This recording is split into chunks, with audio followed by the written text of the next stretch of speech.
నమస్కారం. The affairs desk అందించిన science and technology current affairs notes ఆధారంగా ఈ రోజు డీప్ డైవ్కి స్వాగతం. స్కైరూట్ ఏరోస్పేస్ వాళ్ళు డెవలప్ చేసిన విక్రమ్-1 రాకెట్ గురించి ఈ రోజు మనం మాట్లాడుకోబోతున్నాం. ఇది భారతదేశపు మొట్టమొదటి ప్రైవేట్ ఆర్బిటల్ రాకెట్. నిజంగా ఇది కాంపిటిటివ్ ఎగ్జామ్స్కి ప్రిపేర్ అయ్యే ఆస్పిరెంట్స్కి చాలా ముఖ్యమైన పాయింట్. ఎందుకంటే ఇది మన దేశ అంతరిక్ష రంగంలోనే ఒక పెద్ద మైలురాయి. అవును. ఇంకో ఇంట్రెస్టింగ్ విషయం ఏంటంటే, ఇటీవల తెలంగాణ ముఖ్యమంత్రి రేవంత్ రెడ్డి గారు ఈ రాకెట్ హార్డ్వేర్ను అధికారికంగా ఫ్లాగ్ ఆఫ్ చేశారు.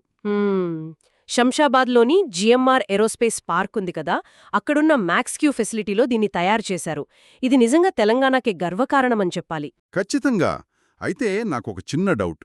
ఈ రాకెట్ డిజైన్ గురించి చదువుతున్నప్పుడు ఇది ఒక ఫార్ములా-1 కార్ లాగా బరువు తక్కువగా ఉంటుంది, కానీ చాలా దృఢంగా ఉంటుంది అని రాశారు. అదెలా సాధ్యమంటారు? అంటే వాళ్ళు వాడిన మెటీరియల్స్ అలాంటివి అన్నమాట.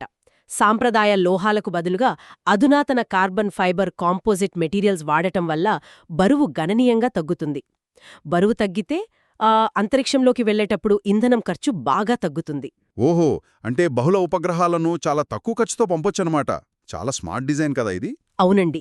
ఈ సంస్థ సీఈఓ పవన్ కుమార్ చందన, అలాగే సిఓఓ నాగభరత్ దాకా నేతృత్వంలో కేవలం కొన్నేళ్లలోనే వీళ్లు ఏకంగా ఆర్బిటల్ స్థాయికి చేరుకున్నారు. అంటే వీళ్ళ మొదటి ప్రయోగం 2022లోనే సక్సెస్ఫుల్గా జరిగింది కదా.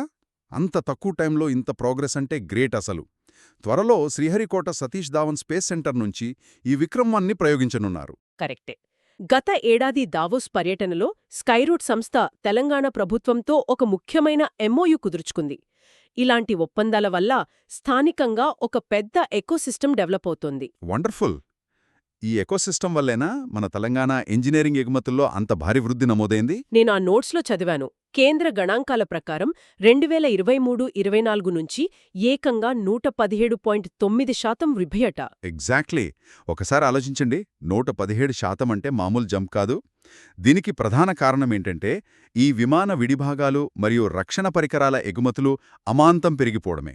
డిఫెన్స్ అండ్ ఏరోస్పేస్ తయారీలో తెలంగాణ ఇప్పుడు చాలా ముందు వరుసలో ఉంది. ఇది ఇలాగే కొనసాగితే మనం గ్లోబల్ హబ్గా మారుతాం అనడంలో ఎలాంటి సందేహం లేదు. సూపర్. సో ఈ సెషన్ ముగించే ముందు ఆస్పిరెంట్స్ అందరికీ ఒక చిన్న రీక్యాప్. విక్రమ్-1 అనేది India's first private orbital rocket. దీన్ని డెవలప్ చేసింది హైదరాబాద్కు చెందిన స్కైరూట్ ఏరోస్పేస్. అవును. అలాగే వాళ్ళ ఫస్ట్ లాంచ్ 2022లో జరిగింది. ఇంకో ముఖ్యమైన పాయింట్, తెలంగాణ ఇంజనీరింగ్ ఎగుమతుల వృద్ధి రేటు 117.9%. ది అఫైర్స్ డెస్క్కి సబ్స్క్రైబ్ చేసుకోవడం మర్చిపోకండి. మళ్ళీ కలుద్దాం.